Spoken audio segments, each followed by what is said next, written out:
$15,000, that's the value of a single walrus, lying motionless on the Arctic ice. Enough to feed an entire village. Where the sun disappears for 40 days, and temperatures drop to minus 58 degrees Fahrenheit. But to earn that blood-red treasure, the Inuit and the Chukchi must step into the most dangerous hunt on Earth, where one slip, one crack in the ice, or one charge from a one-ton beast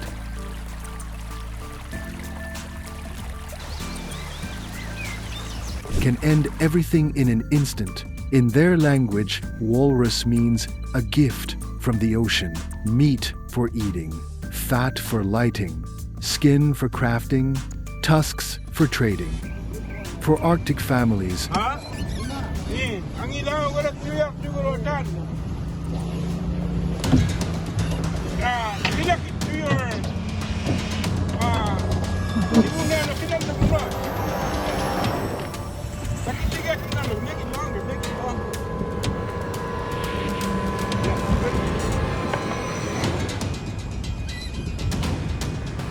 hunting a walrus isn't just a job, it's survival, a ritual that has kept them alive for thousands of years.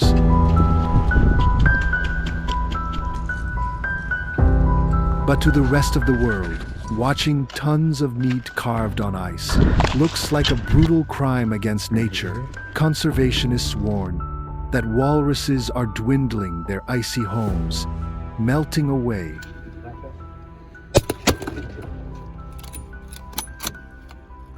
Their numbers falling because of climate change and hunting. So where does the truth lie?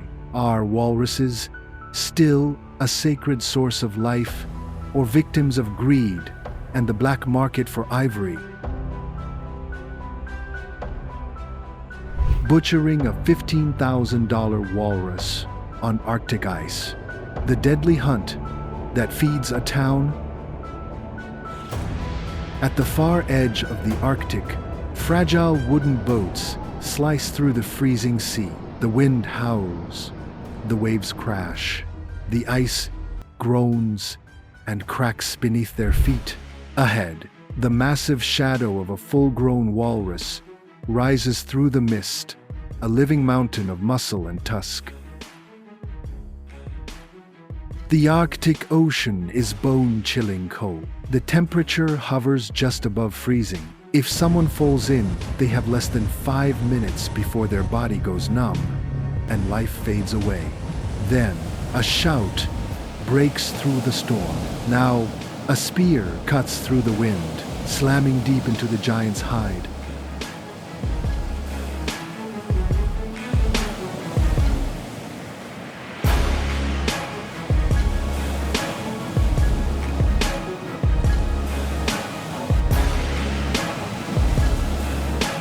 The frozen sea explodes into chaos. The walrus thrashes wildly. At nearly 2,000 pounds, with skin thick as armor and tusks over 3 feet long, just one strike could crush the boat.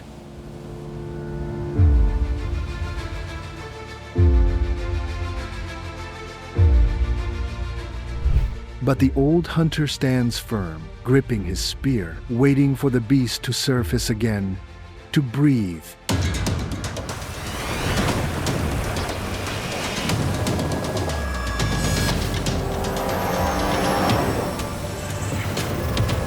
This is where courage meets survival, where every heartbeat echoes against the endless white. There it is. The shout echoes through the icy wind. The spear cuts the air like lightning, driving deep into the giant's flesh. The frozen sea erupts into chaos.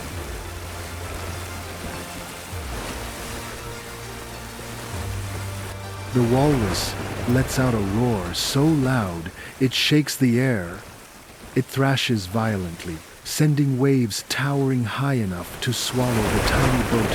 The ropes stretch to their limits, seconds away from snapping. Hunters brace themselves, boots sliding on cracking ice. Every move of the beast is deadly. Ona mistake, One moment of hesitation and death will come as fast as the Arctic wind.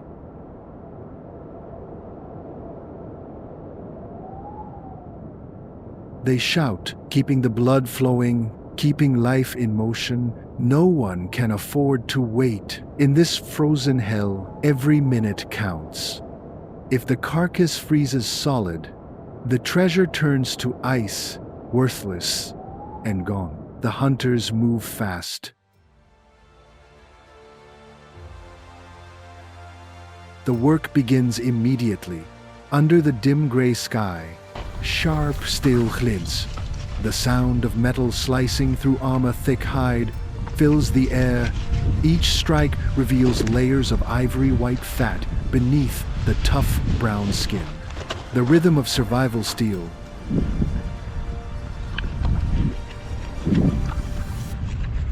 Bone and breath. The sound is raw, flesh tearing apart, bones cracking under the heavy blows. Chunks of crimson meat, dozens of pounds each, are cut and stacked upon the cold ice.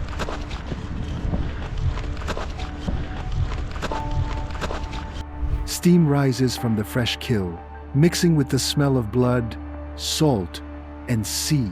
The wind carries it all harsh, but sacred. The men drag the heavy meat toward the ice cellars, step by step, while the women gather the rich fat, cutting it into blocks for storage or melting it down to oil the fire of the Arctic.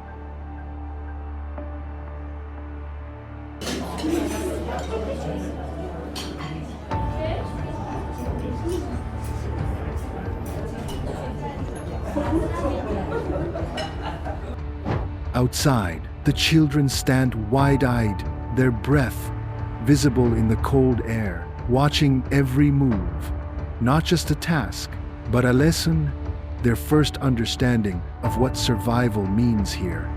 To take only what the sea gives, and to respect it.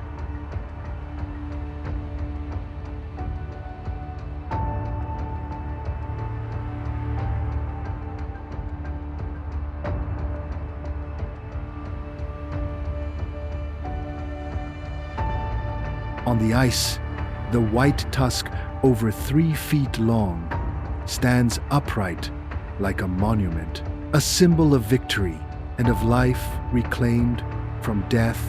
No one cheers. Instead, silence falls, a solemn tribute to the spirit of the animal and to the sea that gave it. Nothing goes to waste. Every part of the walrus is used.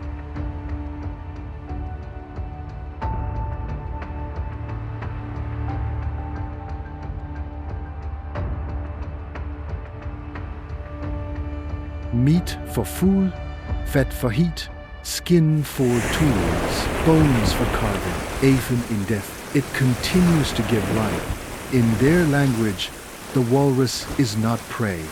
It is a gift of the ocean.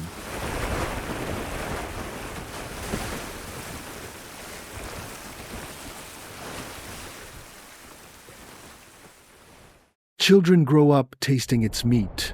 Oil lamps burn through the long Arctic night. With its fat, even ancient rituals are tied to its strength. For the Inuit, hunting is not just a job. It's a sacred ritual, a living bond between generations. But now, that tradition faces its greatest test.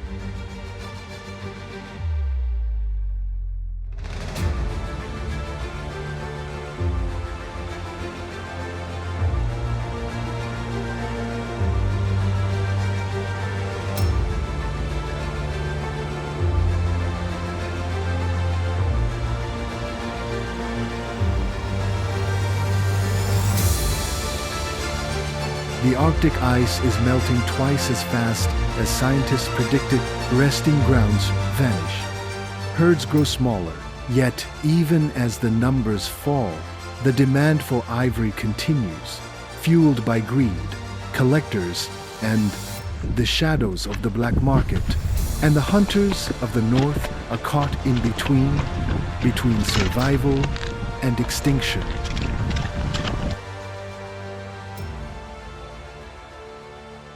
The Inuit say they hunt only what they need to survive.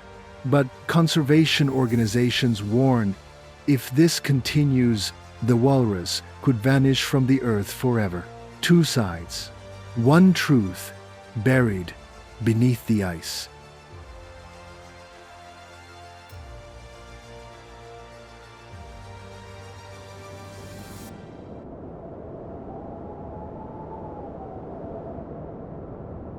Between these opposing worlds, one haunting question remains. Where do we draw the line between the human right to survive and the right of an ancient wild species to exist?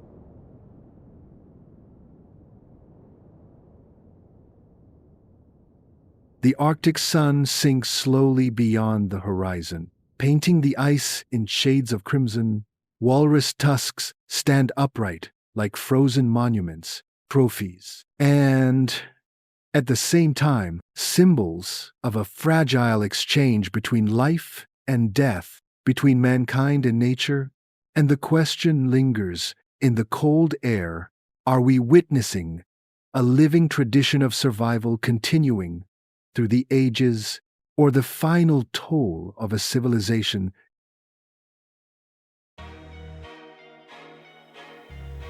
standing at the edge of the world? But the walrus is not the only giant that feeds the people of the frozen north. If the walrus is the ocean's gift to a single village, then the whale is the treasure that can feed an entire nation.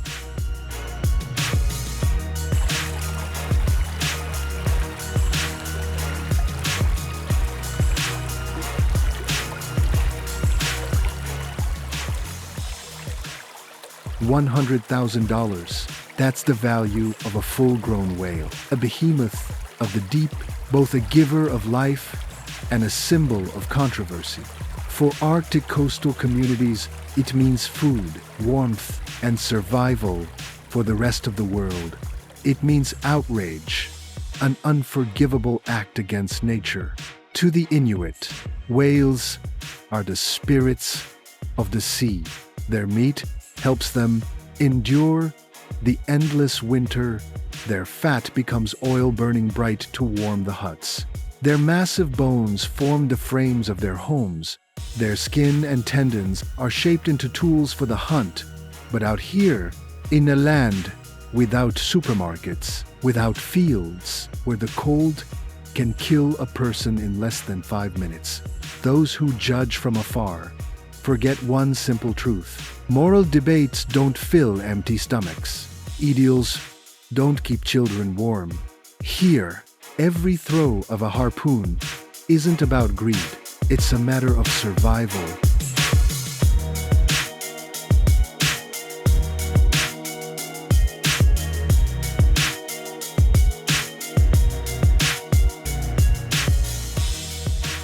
The Arctic Ocean rolls beneath the pale sky.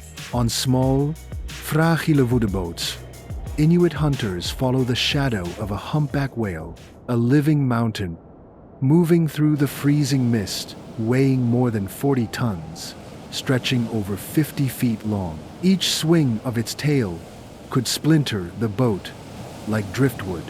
Still, the old hunter grips his harpoon, eyes fixed, waiting for that single moment when the giant surfaces to breathe. Then, the cry cuts through the air. Now, the spear whistles through the wind. Piercing the whale's glistening skin, the sea explodes in chaos once again. A battle as old as the Arctic itself.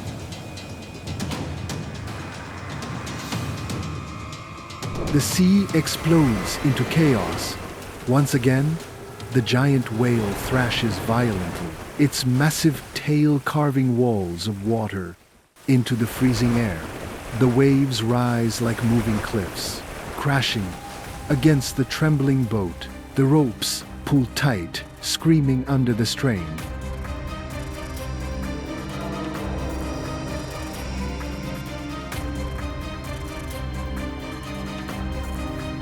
The boat rocks back and forth, wooden planks creaking, moments away from breaking apart. One wrong move, one slip of the hand, and everything the crew, the dream, the hunt would sink to the bottom of the ocean. After long, grueling hours of struggle, the mighty whale finally weakens. Its strength fades, its massive body growing still, slowly. Red blood spreads across the icy surface, a crimson mirror of both victory and cost. Not a second is wasted. The whale, weighing tens of tons, is pulled toward the ice bank. Steel knives flash under the pale Arctic light, slicing through the thick hide, exposing great slabs of glistening white fat. Each cut echoes across the frozen air like a slash in time. A mark of human survival written in blood. Hundreds of pounds of meat are lifted and stacked upon the ice.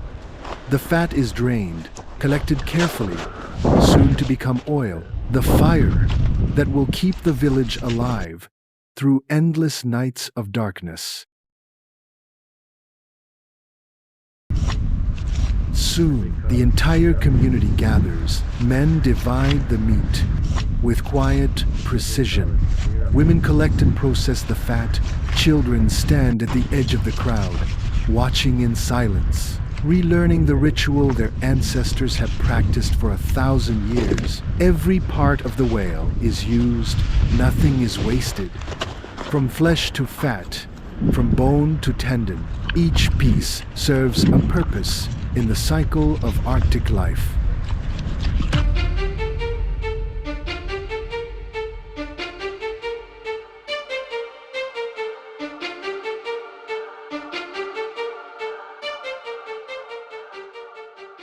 But once again, the same question drifts over the cold horizon. Who has the greater right? The humans who fight to survive, or the whales who fight to live? Heat.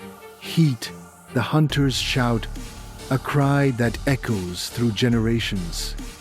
From walruses to whales, both Arctic giants, forever bound to the fate of humankind.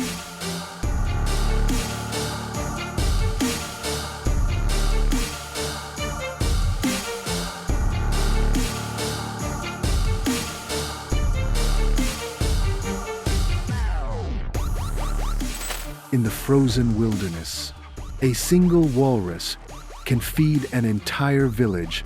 A single whale can sustain a whole community through the long, merciless winter. And it's these very scenes, blood on the ice, flesh against the wind, that have ignited a storm of global controversy.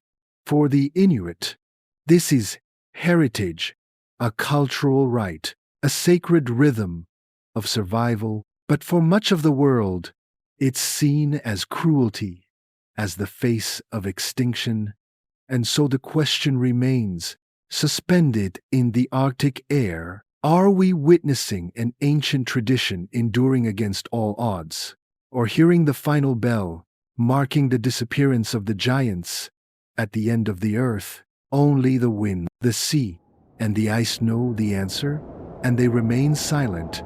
In the past 50 years,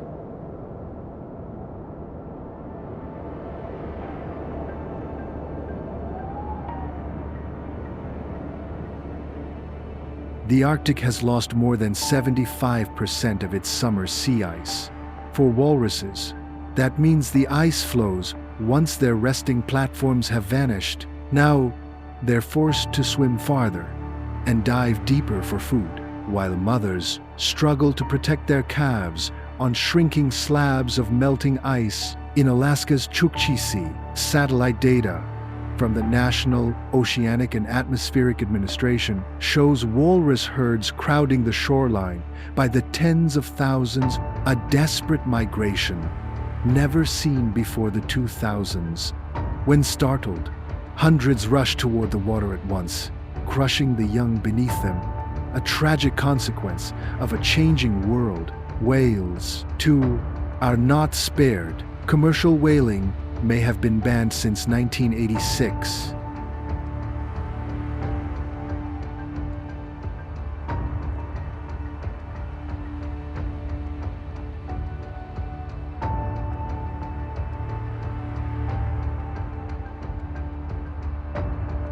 But illegal hunts and bycatch in industrial nets still take hundreds. Each year, the North Atlantic right whale, once numbering 20,000, now has fewer than 300 surviving in the wild. For the Inuit, these aren't just statistics. They are warnings that a way of life passed down through millennia now stands on melting ground. Their ancestors followed the ice. Today, the ice itself is disappearing. Between survival and sustainability lies a fragile balance, and the Arctic, more than anywhere else on Earth, reminds us that every choice we make echoes beyond the horizon, because here, what melts at the pole eventually touches every shore